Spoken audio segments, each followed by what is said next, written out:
Hey everyone, today we're gonna try to answer the question of how fast can you learn Super Mario 64 with the basis that you've never played the game before, like me. And to talk about me, I'm gonna use myself as an example, like a little test subject of sorts. So anyways, day one of my journey to learn Super Mario 64. So I grabbed a friend who was also interested in speedrunning it. I have a link to his Twitch in the description, but honestly no need to check it out. But to start off with, we just gotta define what learning Super Mario 64 even means. Like, when can you say that you're a proficient speedrunner of sorts? Well, let's start off with the category that we're gonna try to speedrun. So there are mainly 5 categories in Super Mario 64. There is this 1 and 0 star, which are incredibly hard, and honestly, if I'm being honest, it's really boring. I don't want to have to spend like hours upon hours learning a trick without like experiencing the game. And then there is the 120 star run, which is the 100% category of Super Mario 64. And honestly, I would go with this for pretty much any other game if it weren't for the fact that I don't really want to have to spend like 24 hours just learning the route, because I wanna be decent at the category I decide to run. And that left me with 2 options, 70 star and 16 star. And honestly, I would say both of these are legit categories of Super Mario 64. So I just decided to go for the 16 star, since I knew it included a little trick called backwards long jump. And you know, backwards long jump was actually the only trick I knew of beforehand, or had at least heard of. So hey, I thought that might be fun to learn. Keyword thought, but we'll get to that later. So 16 star it is. I'd seen Doug, like random Twitch streamer, try this challenge earlier, where he had 3 hours to learn the game. Same route as me, or not same route, but same category, and then he just ran it, and he managed to beat it in 31 minutes, which, you know, seemed like a reasonable time to aim for. I planned on maybe spending 1-2 days on this project. So, thus the training began. Oh, also, we chose to give ourselves only 2 hours, because of course we did. So, to start off with, let's go over the run that you'll be doing as a beginner. First of all, there is the Bob Bomb Battlefield, or something like that. No one cares about this stage. The beginner's route is like super simple. It won't take you more than 1-2 minutes to learn. And next up there is Womps, which is the stage that you'll be spending the most amount of time on. And you know, there are a couple different routes you can go here, but I highly recommend checking out the one I've linked in the description. It's the quickest beginner route out there. That being said, it's a tiny bit more difficult than the other routes. And hey, you might be wondering, what are the consequences of taking a route that's just a tiny bit harder? 30 minutes. And I had 1 star. 1 out of 16 minutes. This is what the pro speedrunners in the community call a huge mistake. When you're first learning the run, there are a lot of little tricks and setups you need to memorize. This one on the screen right now, it's called the Canvas, and it's honestly one of the easiest ones in this run by far. And it has taken me about 30 real life minutes just to succeed once. But here's the thing. Tricks that require huge setups and like a little memorization are honestly fine. The real issue comes when skill is required, like the remaining 5 stars on Womps. So, do you want to guess how long it took? Well, if you guessed another 30 minutes, you were wrong, it took an hour. So I had spent 1 hour and 30 minutes on just the first level.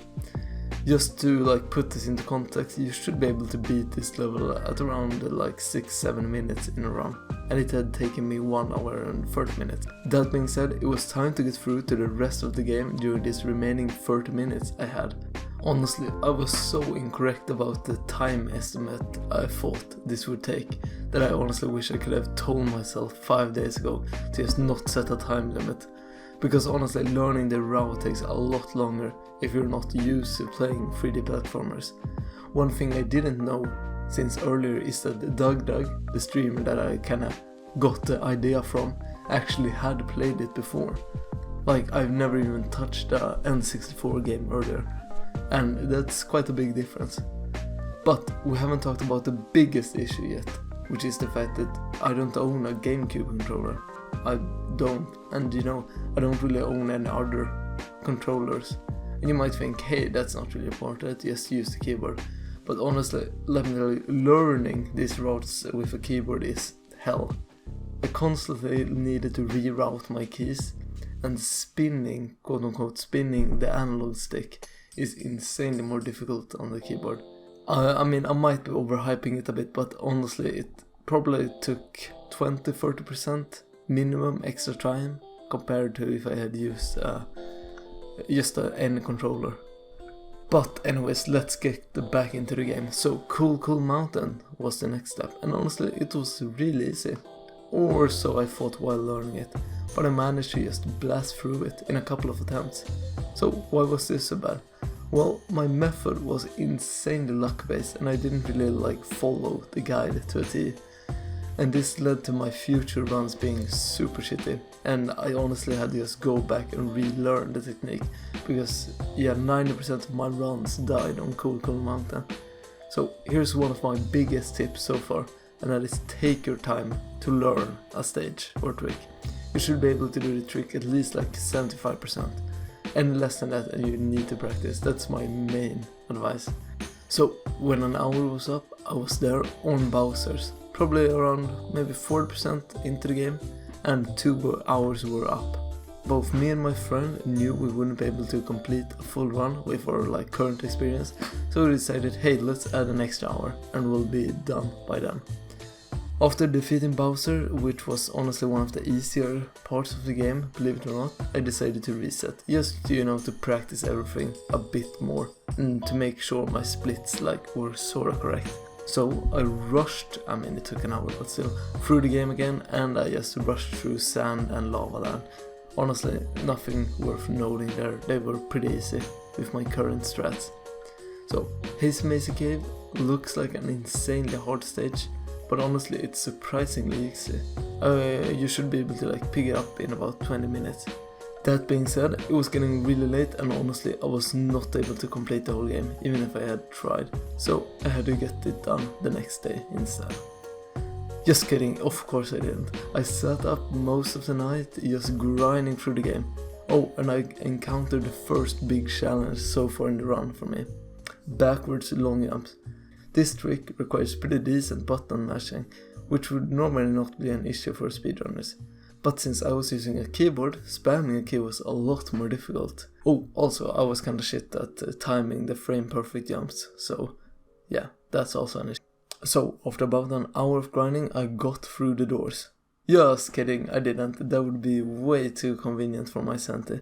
Despite not even completing the trick once, I decided, hey, I could probably do a full run, let's try it. So a sort of kind of race between me and a friend started. But just like trying to swim through syrup, it was really slow. So insanely slow that after 2 hours I decided to call it a night, since I had literally spent the whole day and pretty much the whole night grinding this 24-year-old game. Psych, I got you again.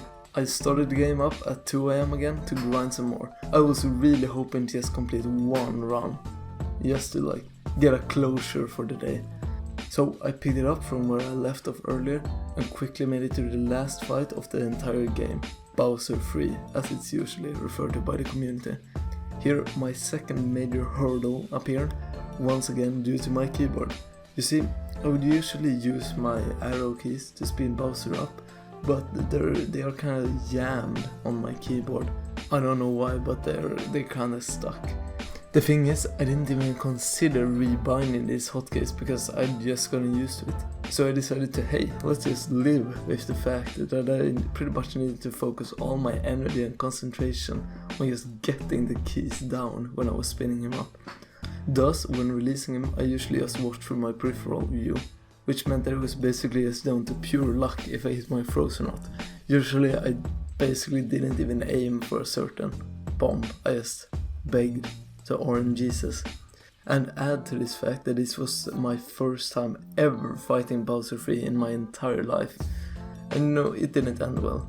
And guess what? I forgot to set up a save state. So if I had wanted to continue, I would have had to sit through the entire tedious process of backwards long jumping all again, which I was not ready for in the slightest. So this time for real, I actually went to sleep. Day number 2. Today was the day. I was dead set on completing a run, and thus after about 7 hours of practice, I did my first run. Again, it took like 3-4 hours longer than I had expected, but still, I was happy that I were able to complete the run, and I got 1 hour and 17 minutes, which honestly, that's a bit off 30 minutes. Rinse and repeat, I did another run where I got a 1:16. Ah shit, don't show that, cut it out. Okay, so this trend of me dying or losing a lot of time to the final Bowser is gonna be repeated a lot. Just a little heads up warning. So slowly but surely I grinded down my time, mainly by playing safe and consistently. That's it. Hours of grinding for just 20 little minutes of time save. And you know, if you can't tell by my tone so far, I was certain I was gonna reach my goal at this point. That's a spice meatball. 37 minutes, now there were only 7 little minutes to shave off left. That would be easy, right? Maybe get it done today, hopefully. Day 4. Absolutely 2 minutes left to go. Let's just do a couple more runs and we'll be there. Day 5. This is it. This is gonna be the final run. Sub 30, and then I can finally put away this game forever. And it happened. And again. And it happened again. And another time. And as of writing this, I still haven't reached my goal. And you know, why couldn't I just go in right now and try to beat it? Well, after all those soul-crushing defeats, there's literally 0 willpower left for me to exert. But to answer the original question, how long does it actually take to speedrun Super Mario 64? Well, I would say between 3 hours and 30 hours of dedicated practice. In my case, 30 hours. I don't know why I did this, but if you enjoy seeing my soul slowly deteriorate, feel free to subscribe or like or whatever you want. It's free and you can always just unsubscribe if you change your mind. Also, if you have any ideas for content, let me know and I can almost guarantee I'll do it or something related to it. Anyways, bye bye.